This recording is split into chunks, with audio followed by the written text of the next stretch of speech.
Jason Hart, how you doing, sir? Good, man. Glad to be here. How you doing?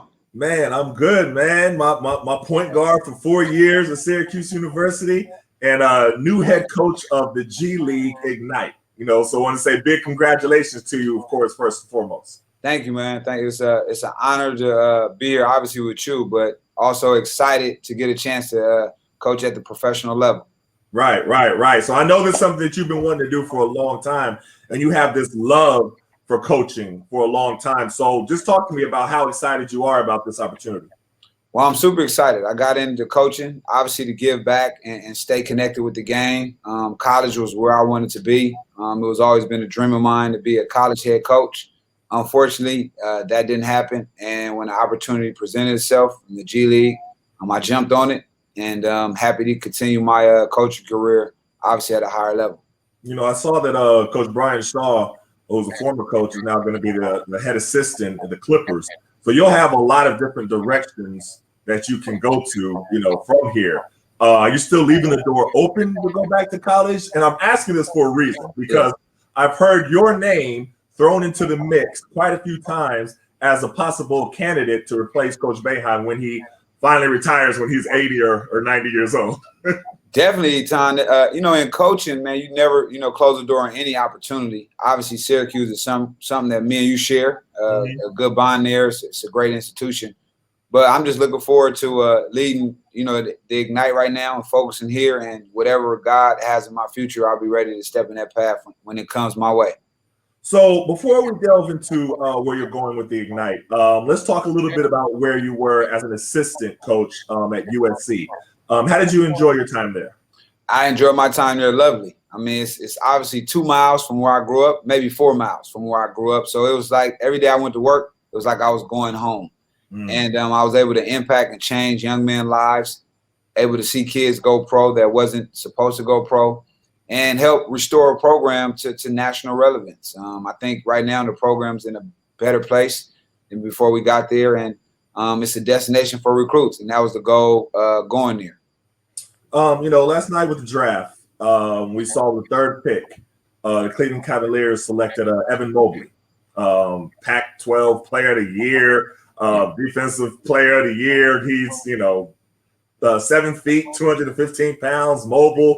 It's interesting seeing his growth while he was there. Talk about your particular work with him and how you prepared him for the NBA.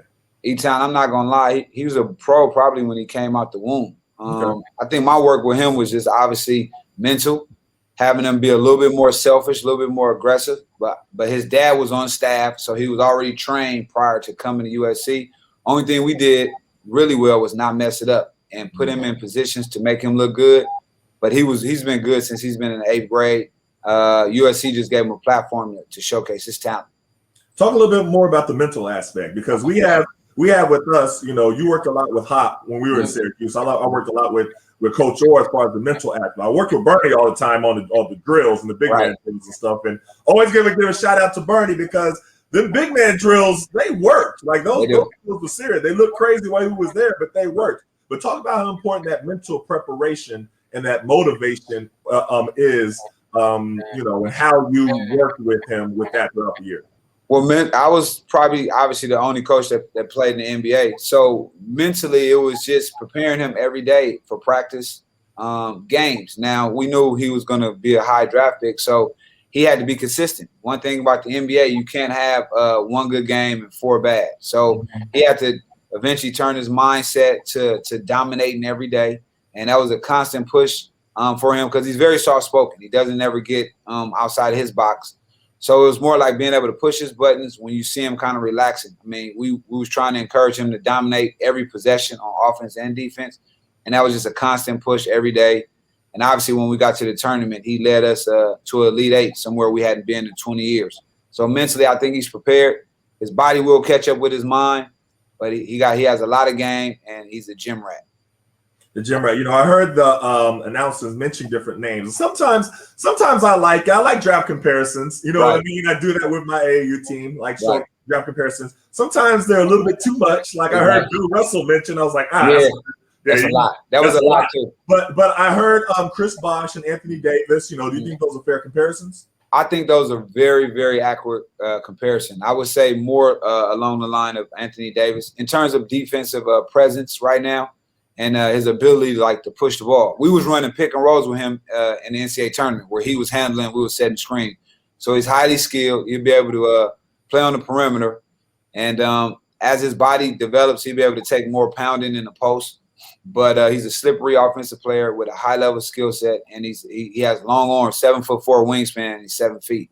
So he defensively he projects for me, Anthony Davis, young Anthony Davis. Young Anthony Davis. Yeah. All right. So, but the ceiling he could grow into even the superstar Anthony Davis. No question, man. He has all the makings, all the tools, and he's a humble kid. He's not one of those kids where you're not rooting for him, and that's why I think everybody's excited about him. He's very humble. And it's easy to be rooted for when you're humble. So he also rebounds at almost 9 a game. 3 of those on the offensive end. Yes. And that's rebounding at a high level. I heard Kendrick Perkins last night say something to the effect that if he could be a big man that can do guard things, he would be successful in the league. But then they said if he tries to only focus on the guard things and doesn't really do the big man stuff, that could be problematic. Did you hear when he said that? I heard that. I didn't understand that, and I always listen to Big Perk. Right. He stayed in the paint the whole time. That's how he got offensive rebound. Now, when he got a rebound, he did push, but he did not camp out on the perimeter. He shot maybe 15 3-pointers all year. So he is a big man. He knows who he is. He's a pick, roll, catch, dunk, offensive rebound, shot blocker. That's what made him good. He knows his bread and butter, and as his skill set develops, he'll play a little further away from the rim, but he's a paint guy.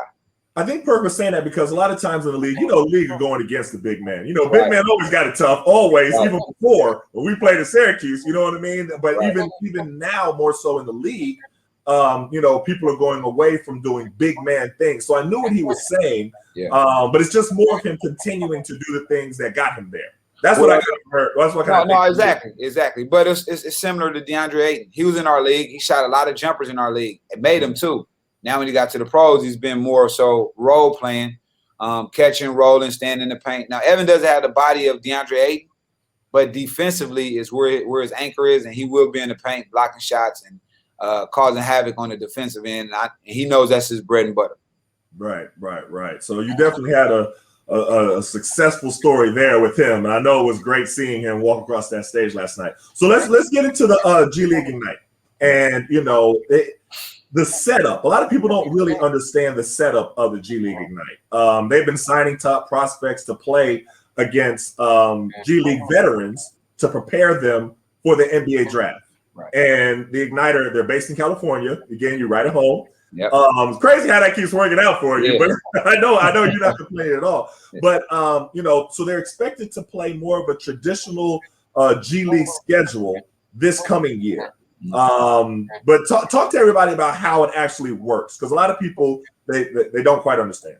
So the G League is a team Ignite that was created by Sharif Abdul-Rahim.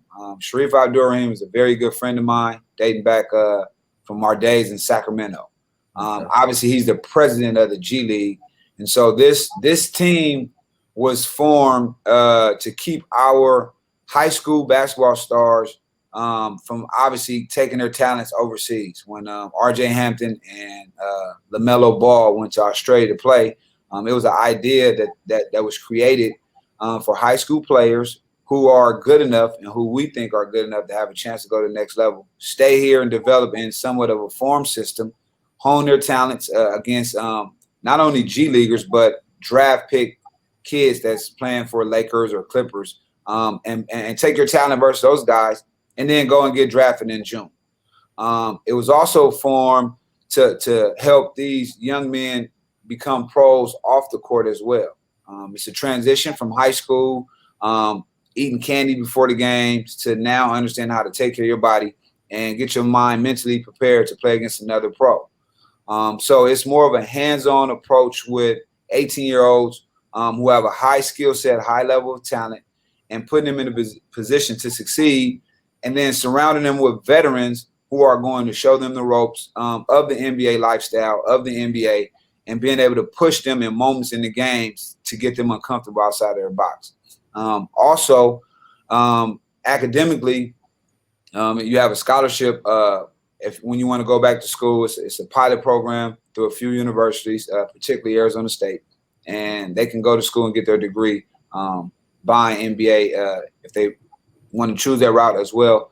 But they have an academic piece too, and then also they get paid a handsome amount of money each time for basically a season. And it's not for everybody. It's not for kids who need more time to develop in college, but it's for special type of talent kids. Obviously, Jalen Green, Jonathan Kuminga, those two were two of the players that played in the league. One person that comes to mind when you give that description is a player that we played with, Winford Walton. Yes. I think he would have been fantastic for this. Now, people don't really understand how good he was because people forget. Yes. But let's talk about him for a minute, because when we got to Syracuse, it was right after John Wallace and them had won had played in the championship game. Mm-hmm. So you had John Wallace, you had Otis Hill, you had Jason Zapola, you had Lazarus Sims. They were all in the court. So we come in there young, fresh out of high school. Y'all confidence was a little bit higher than mine. Y'all, you know what I mean? You would, but really it was Fred. Really, yes. We was going off of Fred. So yes. Fred come in there and we was right in Manley Fieldhouse, and he was like, "Hey, let's play us against y'all." You remember? Like us, yeah. And pointed to us. Yeah. Being the freshmen against y'all. Mm-hmm.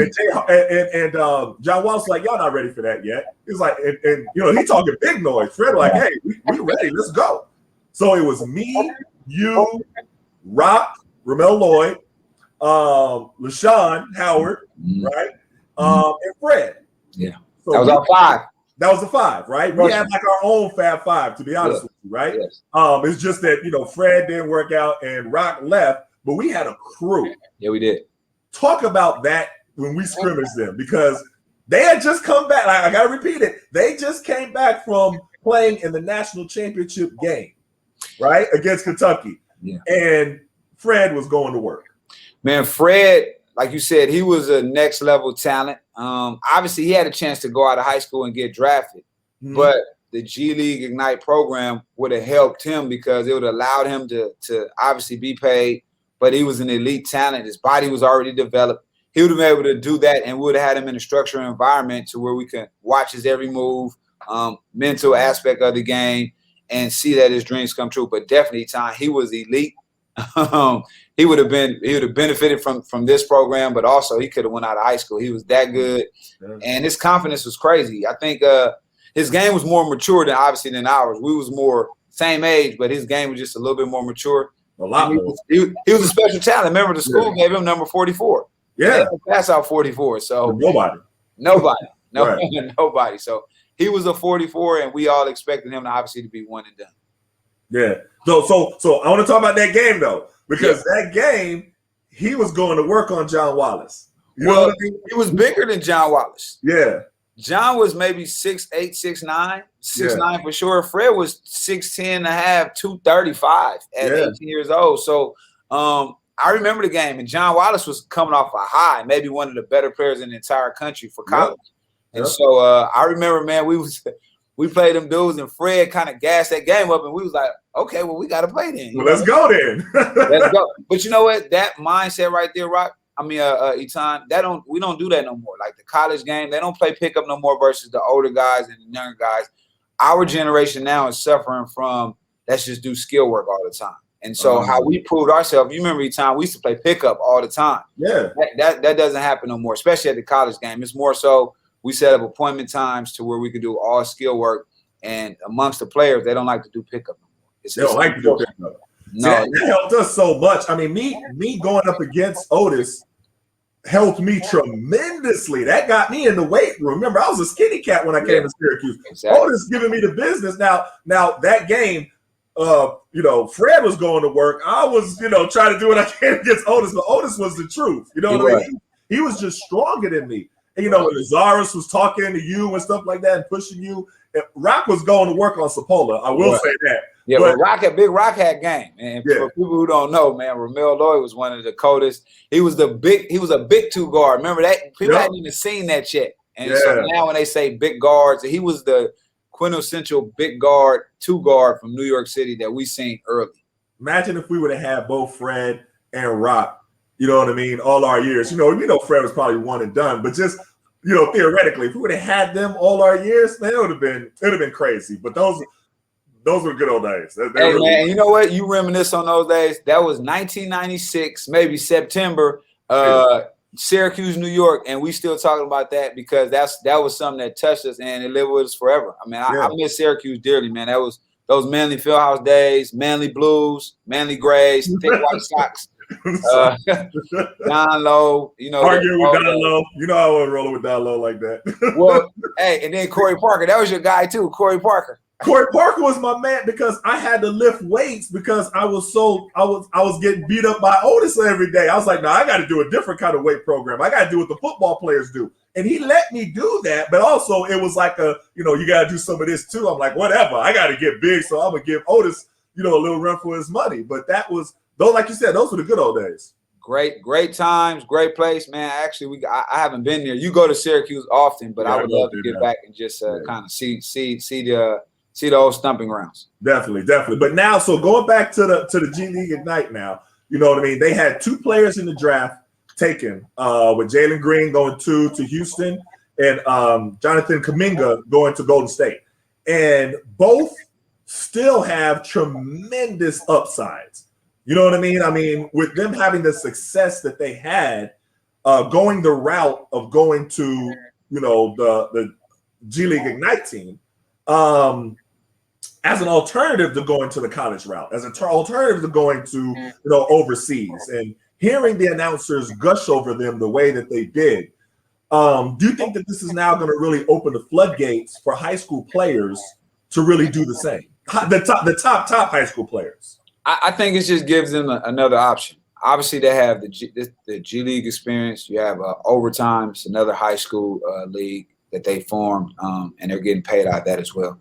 I just think that with those 2 guys, obviously, being that it was the inaugural season and they was able to get drafted so high, I think it gives players, top-level players, an opportunity to come showcase their talent versus pros and being able to be coached and put in an environment to where it's going to help them succeed on and off the court.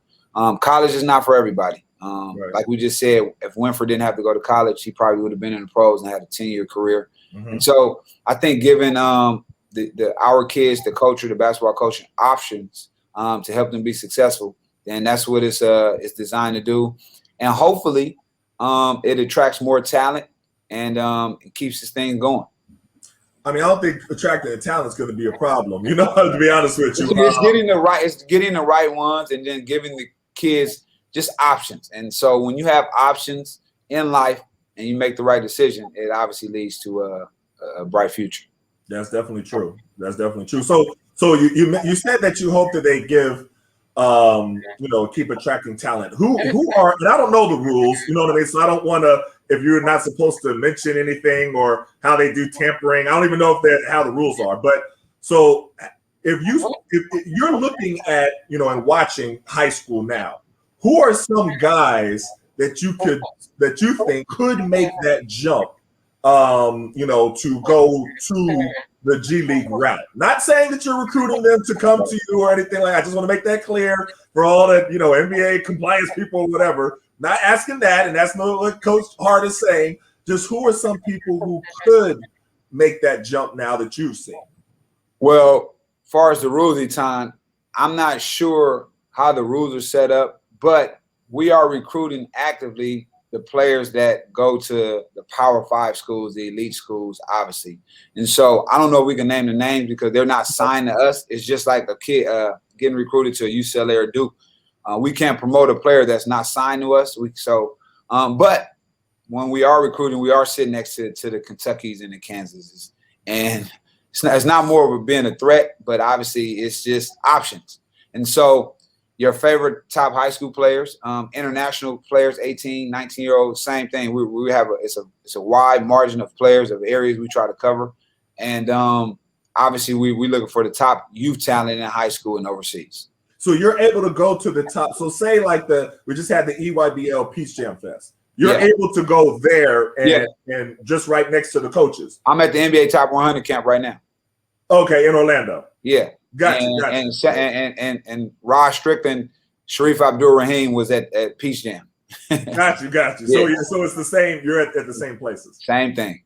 Got So you. I'm pretty sure I don't want like schools to be like, man, they trying to steal our players. That's not the goal. That's not the intent. It's just to give option for those that don't want to attend college and have a swag and a confidence about themselves that they're ready to be professionals at an early age. You know, it's interesting because you say you don't want them to think that you're, taking players and things like that. I just interviewed Jay Billis for the rematch, and he was also one of the announcers at the draft. Yeah. So it's interesting watching him and then, remembering what our interview was about. And so, we discussed the interesting predicament that the NCAA is currently in regards to the Supreme Court ruling that, college athletes have historically been exploited by the NCAA. That was their ruling. And now, of course, all the athletes can benefit off their name and likeness. And it wasn't something that the NCAA wanted to do. They pushed back against it, but now this is where we are.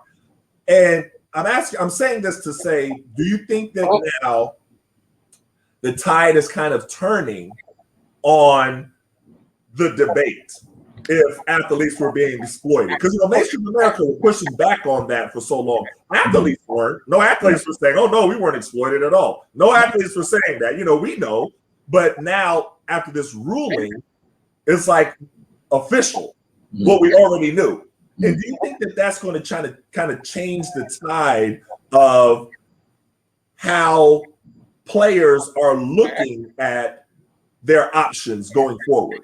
Do you know what I'm asking? Yeah, no, I totally get it. Players, this definitely has changed.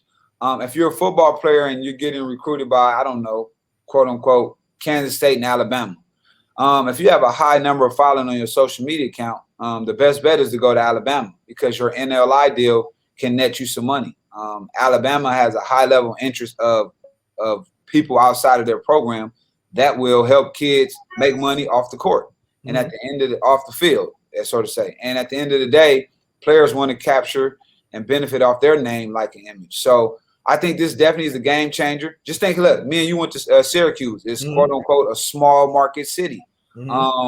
Our parents probably would have been able to fly up every week for games. We would have had a sponsor helping us out. Yep. Your jersey was being sold, mine was being sold. So we would have benefited. Now, we don't know what that number would have been, but we would have been able to make some money at a time when we were just in school getting our little school check. So the game has changed. If we can do it all over again, me and you and I'll be right behind you. Etan, what we doing, man? How we gonna get some more money? We would have had the commercials for Wegmans. All that stuff. Pizza places, anything in the city, because Syracuse, all that. Exactly. And Syracuse is a small city, and so you can capitalize on that. And so I think this is definitely a game changer. I think athletes will be able to use their leverage and their power, and it won't be too long before one of them gets an endorsement shoe deal off the court. That's different from your school. So schools is, if Syracuse is Nike, any time wouldn't hustle up a deal from Adidas, you could have been wearing Adidas off the court. It's no limits, and the NCAA hasn't put no limits and no rules on it. And so now players out of high school are signing with agents right now, marketing companies right now. So they're free to go. And you could have been driving up in a Range Rover right in your freshman year, pulling next to Coach Boeheim, right at today's market, how it's going. Yeah. So I think some coaches will be a little intimidated when one of their players is, "Coach, after practice, I got this commercial shoot, man. I got to get out of here. I can't go to study hall today." That's gonna happen, man. There's money in this business, and everybody's not going to the pros and have a long career like Etan Thomas. So why not be able to capitalize on how you're living today? There's nothing wrong with it. I agree. I mean, you talk about all the players, from Syracuse that maybe didn't have long NBA careers, but they could have had great deals that could have helped out their families while they were in Syracuse. For sure. Like somebody like Sapolo, big, tall guy, handsome guy, Italian guy. Like he would have been a hit. Yes, it would have been a hit. Exactly. I definitely agree. So now, with that in mind, as far as players going into the G League now, and this is the part where I'm going to be really interested in to see how that develops, because I think that it will help some players making that decision to say, okay, I'm in a tough situation and I want to go pro for that reason. Now it'll say, okay, well, now I can make some money and take care of my family and stuff like that while I'm in school, and I can help them while I'm in school. I think that will help keep some guys in school a little bit longer. But more so about the G League, and I don't want to, I touched on the point earlier, but I want to keep on with it because with these 2 high draft picks and the success, in my opinion, I think it has to be the thought of every top high school player out there that if they did it and they hear the announcers gushing over them the way that they did, they went number 2 and number 7. You know what I mean? It's not like they went 25 and you know what I mean in the second round. They went number 2 and number 7. So now they're like, okay, I could definitely do that. And I think it's going to open it up even more so where y'all might have to even be turning guys away. Like, okay, we can't take any more high school guys. Or we're going to even open up another, you know what I mean, team up to the same thing. I think that many high school guys are going to want to be going this route. Do you agree with that? I totally agree. And last night during the draft, the G League Ignite team, got a lot of, positive remarks about him. And like I said, it's an option for players who have that supreme confidence. And I think those 2 guys, obviously being the trendsetters, Isaiah Todd was another player that was drafted. Trendsetters in terms of the new age where we're living in. I mean, this is something that was unprecedented, being that this team was formed last year, and to have two lottery picks with the first 7 picks and then another one at number 31 is definitely going to open the floodgates. But it also has to be a right fit, and it has to be something that you're willing to sacrifice and learn and willing to accept coaching. But, hey, come join the G League if that's your goal. And I'm saying it on your show. It's a win-win for all, and hopefully we can keep this thing going and make this team a destination for the elite talent. So what type of coach will Coach Jason Hart be once he gets the head reins? Now, I mean, I don't see you out there running the 2-3 zone. Everybody's saying they're not going to run the zone, and then they go someplace else and they implement it somehow, some element of it. But, what type of coach are you going to be? Well, for me, just a coach that understands. I want to understand your vision as a player. Someone that's going to allow you to go make mistakes. I made plenty, but a coach that's going to hold you accountable and demand that you bring that energy every game. Be respectful to your teammates, and then also just go out and have fun. I think it's going to be mandatory that as a coach, you see your players have fun. That brings out the best in their game, and obviously, I want to see them all have success. So I'm gonna be more so motivating, encouraging, and holding people accountable on and off the court. And that's why I want to resonate with my players and the program. Do you know Coach Brian Shaw personally at all? I do know Coach Brian Shaw. We don't have an extensive relationship, but when I see him, he sees me, we speak, and I'll definitely be on the phone with him very soon. He's obviously in LA now. He's a Clipper, so definitely going to pick his brain, ask him a ton of questions because he was a head coach in the NBA, many years assistant in the NBA, and obviously he had the program at a high level last year with these 2 guys. So I'm definitely going to reach out to him and pick his brain on some of the things I can do and some of the options that he had in terms of dealing with this program and how he cultivated it. Well, that's great. Well, I'm happy for you, man. I'm appreciate it, man. Helping for the success that it's having. I know it's going to help a lot of guys, but I'm telling you, when I was watching, the first thing I thought was, man, Winford would have done great with this kind of program. You know what I mean? So it's going to help a lot of guys, and it's great to see you living out your dream, and I know how much you love coaching. So much respect to you. You know what I'm saying? Wish you all the success in the world, and I'll be out here supporting you. All right, man. I appreciate you, man. And then obviously now we got summer, so next time you go to Syracuse, I want to join you on some type of event. Oh, that's what's up. We can do that. Yeah, for sure. All right, that's what's up. All right, be safe out there. Wear your mask while you in that gym. Yeah, for sure, man. Have a good one, Etan. All right, peace. All right, bro.